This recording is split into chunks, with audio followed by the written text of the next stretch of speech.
Бул Ош шаарынын Борбордук базары. Учурда базар жабылып, жууп тазалоо, залалсыздандыруу иштери жүрүп жатат.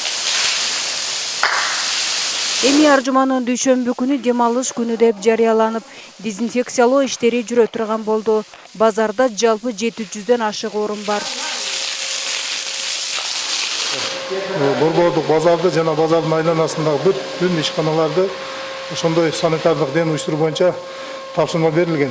Ошол боюнча көрүп атасыздар, азыр жууп тазалап атабыз. Будан кийин дезинфекция иштерин жүргүзөбүз. Буга чейин базар ачылгандан баштап эле иш жүргүзүп келатабыз. Ар бир орундуктарга, сатуучуларга ушул маска тагынуу жана жанагы антисептик колдонуу, ошондой эле баягы абалалыкты сактоо боюнча, ошондой эле баягы личный гигиенаны сактоо боюнча, ал боюнча түшүндүрүү иштери жүрүп жатат.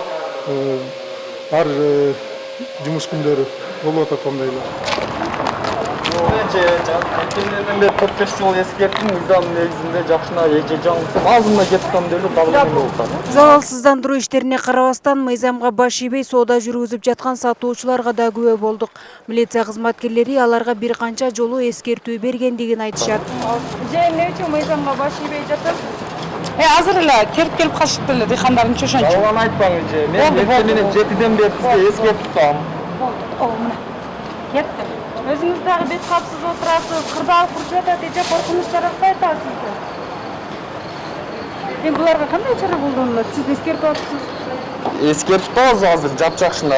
Азыр баш ийбесем, алардын акт түзүп, алып, эженин өзү мыйзам негизинде штрафтарын төлөп турабыз.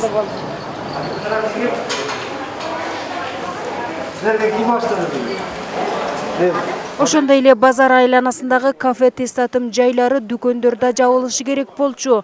Бирок бул Акбора кафеси кадимкидей иштеп жатыптыр. Милиция кызматкерлери биздин чыгармачылык топ менен бирге баш бакты.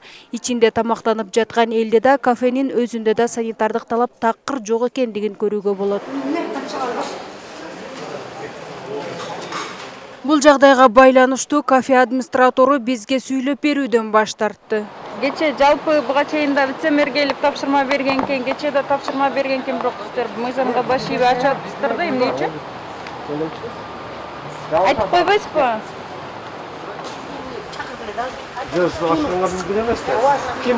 Мен азыр сууну алып коюм, жабам. Кожоюн ким? Ошондой эле мыйзамга баш ийбеген мындагы дүкөн ээлери да кадимкидей соода жүргүзүп жатышат. Бизди келип бирөө жап деген жок. Жап десе жабабыз да. Жок, мен сүйлөп берейин.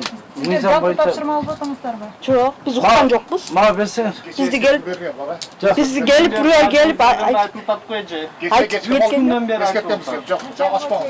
Билбейм, мен укпадым. Курманжандатка аймактык башкармалыктын номер 12 кварталынын төрагасы 5 күндөн баштап ар бир сатуучуга, кафе ээлерине эскертүү берилген дейт. Эми мыйзамга баш ийбеген ишкерлерге акты түзүлүп, айыппул салынып, 15 күнгө чейин жабуу чечими чыга турган болду. Мобилдик группаны чакырдык, санэпидстанциядан келет, азыр ошого чара колдонобуз. Азыр келсе. Ошол күтүп атабыз, өзүбүздүн мобилдик группабыз бар. Юрист сервис, маптар. Келип анан ошолор менен чара колдонобуз да. Чара колдонбосок, булар түшүнбөй атат. Ош шаары боюнча жалпы 362 адам илдетти жуктуруп алгандыгы тастыкталды. Бирок ага карабастан шаар тургундары кайдыгер мамиле жасап, коронавирус деген оору жок деп ойлогондор да четтен чыгат. Эмне үчүн бет капсыз жүрөсүз? Же вирустун бар экенин ишенбей атасызбы? Жок, ишенбейм. Азыр алабыз бет калып, акчамыз кандай калды, банкомат истеп келдик. Мына, азыр картада акча аламыз, бет кап алабыз. Жок, бар экенин ишенем, азыр кечирип койсун. Абал күндөн күнгө курч болуп бара жаткандыгына байланыштуу уруксат берилген айрым ишканалар, кафе, ресторандар, сейил бактардагы аттракциондордун иши кайрадан токтотулду. Эгер тургундар, ишкерлер санитардык талапты аткарбаса, мыйзам чегинде чара колдонула турган болду. Бирок айрым ишкерлер чын айтышыбыз керек түшүнбөй атат да.